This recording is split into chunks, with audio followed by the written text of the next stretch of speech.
Hello दोस्तों, स्वागत है आप सभी का अपने यूट्यूब चैनल मिशन खाकी पर। आज बात करने वाले हैं D triple S B jail warder के एक्सपेक्टेड सेफ स्कोर के बारे में। बहुत जल्द आपका एग्ज़ाम होने वाला है।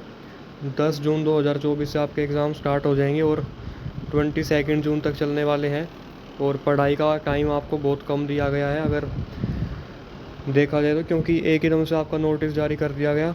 और पहले सब फिज़िकल एक्सपेक्ट कर रहे थे, लेकिन पहले रिटर्न ले लिया गया है, तो इस वजह से सबका ध्यान फिज़िकल की तरफ ज़्यादा था और रिटर्न की तैयारी इतनी ज़्यादा नहीं कर रहे थे कैंडिडेट। लेकिन अब कुछ नहीं हो सकता भाई, अब आपका रिटर्न ही पहले होगा। तो एक तो आपको एक्सपेक्टेड सेफ स्कोर बताऊंगा कि कितना, अगर आप कितने मार्क्स आ गए तो आपका सिलेक्शन 100% हो जाएगा। और कुछ टॉपिक आपको बताऊंगा, और ये मेरी गारंटी है कि आपको क्वेश्चन यहीं से मिलेंगे डी ट्रिपल एस बी, क्योंकि डी ट्रिपल एस बी के बहुत सारे एग्ज़ाम मैं दे चुका हूँ पहले। और एक अच्छा एक्सपीरियंस है डी ट्रिपल एस बी के एग्ज़ाम पैटर्न, किस तरीके का पैटर्न फॉलो करते हैं डी ट्रिपल एस बी। और मैट्रन और असिस्टेंट सुपरिटेंडेंट का एग्ज़ाम आपका कब तक हो जाएगा, तो इस बारे में बात करेंगे। अगर चैनल पर नहीं तो सब्सक्राइब जरूर करना, क्योंकि यहाँ पर आपको SSC CPO D triple S B jail warder और दिल्ली पुलिस जितने भी एग्ज़ाम मैं खुद देता हूँ उन सभी की अपडेट आपको टाइम टू टाइम मिलती रहती है। और अगर आपका कोई डाउट हो तो आप कमेंट कर देना, आपका रिप्लाई ज़रूर मिलेगा। और अगर आपका कोई डाउट ऐसा है कि आप कमेंट करके आपको रिप्लाई नहीं मिल पाता है, वैसे तो मैं सबका रिप्लाई कर देता हूँ, लेकिन कई कैंडिडेट ऐसे होते हैं जो पूछते हैं कि भाई अपनी टेलीग्राम आईडी बता दो, हमारे बहुत सारे डाउट हम यहाँ पर इतने सारे डाउट नहीं पूछ सकते। तो आप मेरे से टेलीग्राम पर कांटेक्ट कर सकते हैं। मेरी टेलीग्राम आईडी है और इंस्टाग्राम आईडी है, जहाँ पर आपको ठीक लगे आप वहाँ पर कांटेक्ट कर सकते हैं।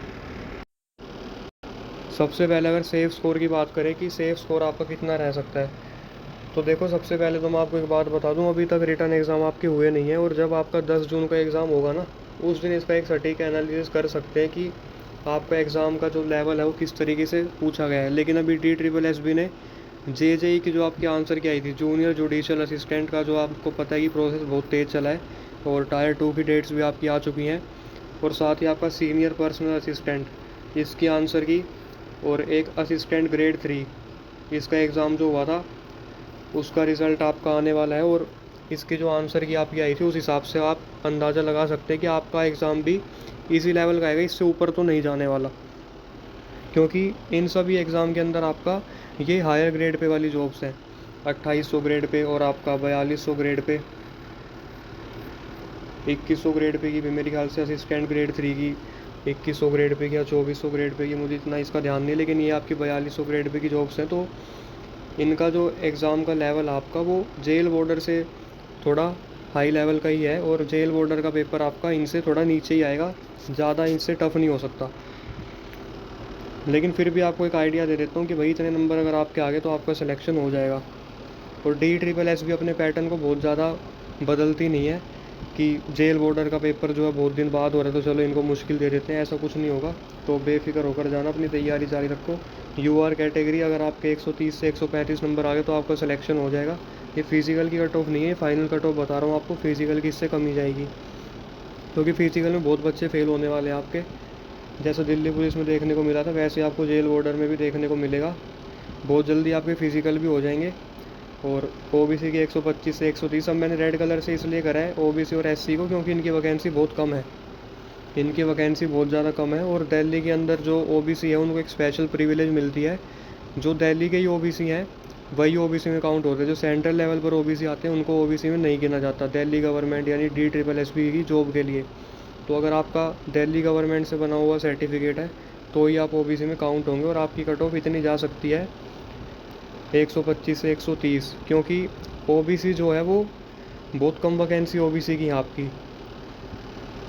एससी की बात करें तो 120 से 125, क्योंकि एससी की बहुत कम वैकेंसी है, और एसटी की 110 से 115।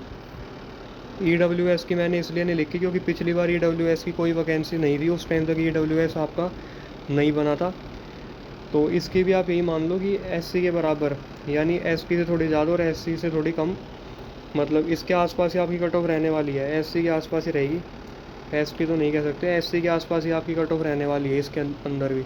यानी आपका जो ईडब्ल्यूएस ओबीसी और एससी, इन तीनों की आपको थोड़ी बहुत ज़्यादा आपको फ्लक्चुएशन देखने को नहीं मिलेगी इनके बीच में। तो ये तो बात होगी सेफ स्कोर की। अगर आपके मॉक टेस्ट में 130 135 आ रहे हैं तो बहुत अच्छी बात है, आपका सिलेक्शन होने के चांस ज़्यादा। और मैं आपको ये कहूँगा कि मॉक टेस्ट लगाने से बढ़िया आप प्रीवियस ईयर के क्वेश्चन को करो, क्योंकि कई मॉक टेस्ट मैंने देखे हैं टेक्स्ट बुक पे, जो अगर इंग्लिश के अंदर आपके जंबल वर्ड आपके 4-5 आते हैं DSSS के पेपर में, तो वो 10 जंबल वर्ड पूछ रहे हैं आपसे। तो इस तरीके से कई ऐसे प्लेटफॉर्म है जहाँ पर थोड़े से मेरे को मॉक टेस्ट ठीक नहीं लगे, कि वहाँ पर आपको पैटर्न थोड़ा अलग मिल रहा है। तो आप अपना जो प्रीवियस ईयर के क्वेश्चन है उन पर ज़्यादा फोकस करो। अब बात करते हैं आपके 20 दिन में आप क्या क्या कर सकते हैं। 20 दिन में अगर आपने कर लिया तो आपके नंबर बढ़ने की मेरी गारंटी की बढ़ेंगे। 20 दिन में आप देखो भैया, मैं आपको ये नहीं कहूँगा कि 20 दिन में मैं आपको कुछ ऐसा बता दूँ जिससे आपको पूरा सिलेबस याद हो जाए, क्योंकि ये बताना आपको भी पता है कि बेवकूफ़ी है। 20 दिन के अंदर पूरा सिलेबस कवर नहीं किया जा सकता। जिसने 2-3 महीने से पढ़ाई नहीं करी वो 20 दिन में क्या कर लेगा इतना ज़्यादा, उस टाइम की तो भरपाई नहीं हो सकती ना आपके। लेकिन आपको कुछ ऐसा बता दूंगा जिससे आपको थोड़ी हेल्प मिल जाएगी। एक तो आप PYQ करना शुरू कर दो, क्योंकि इतना सिलेबस आप सबने कवर कर लिया होगा, इतनी प्रैक्टिस आप सबकी होगी कि आपको पेपर का पैटर्न पता, आपको क्वेश्चन सोल्व करने आते होंगे, और मोर देन 50% सिलेबस आपका कवर होगा। तो जो आपका JJA और SPA यानी जूनियर जुडिशियल असिस्टेंट और सीनियर पर्सनल असिस्टेंट और असिस्टेंट ग्रेड 3, इनके क्वेश्चन पेपर उठा के सोल्व करने लग जाओ, खास तौर पर इसके असिस्टेंट ग्रेड 3 वाले के, क्योंकि इनका पैटर्न तो थोड़ा अलग था JJ वालों का। इसमें 60 क्वेश्चन आपके इंग्लिश के पूछे गए थे, और रीजनिंग और मैथ के 20-20 क्वेश्चन, 120 क्वेश्चन टोटल थे इसके अंदर आपके। लेकिन जेल बॉर्डर में आपके 200 क्वेश्चन है 200 नंबर के, और असिस्टेंट ग्रेड 3 का पैटर्न भी बिल्कुल ऐसा ही था।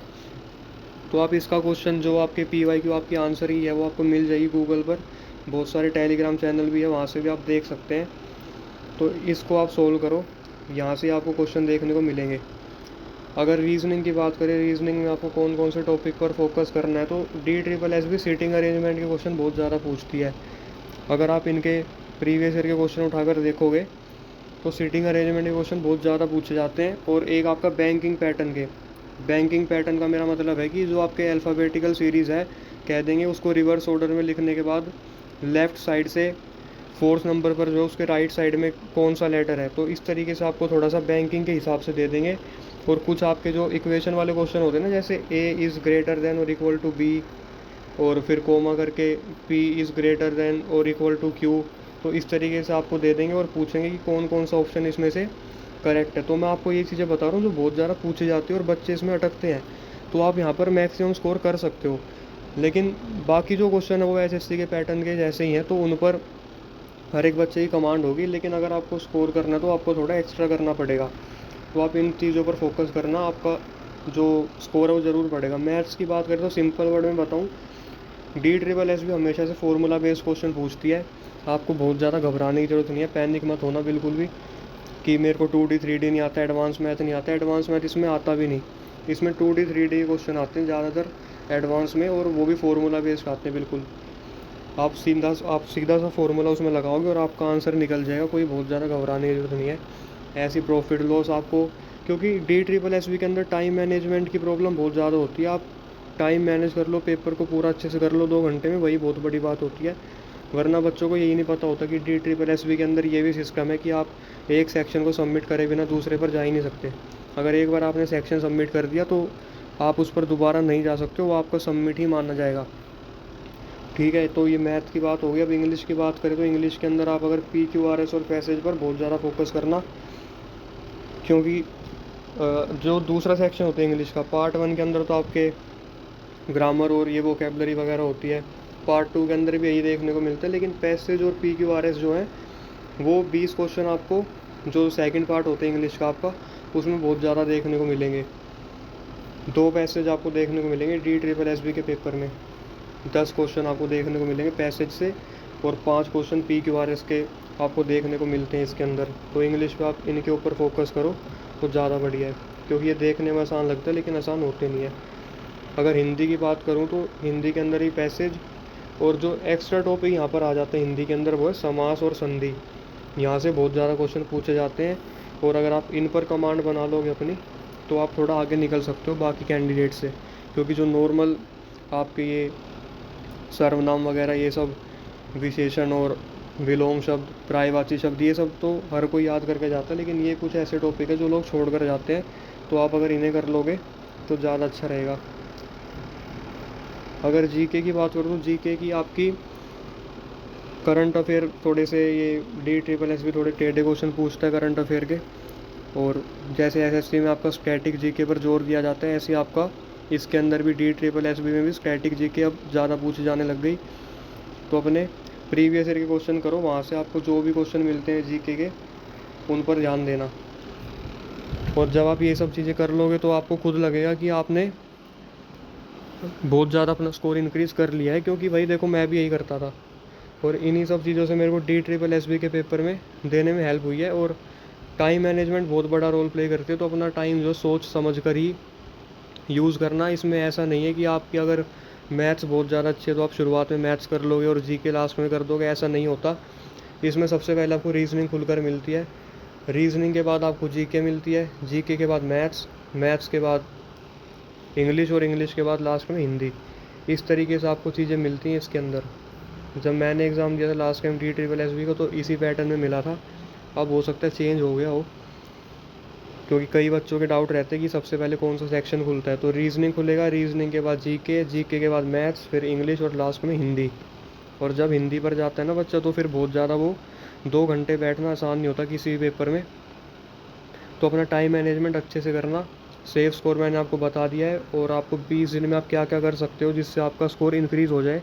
क्योंकि सिलेक्शन लेना आइंस्टाइन नहीं बनना आपको सिलेक्शन लेने से मतलब, और सिलेक्शन दिलवाएगा PYQ।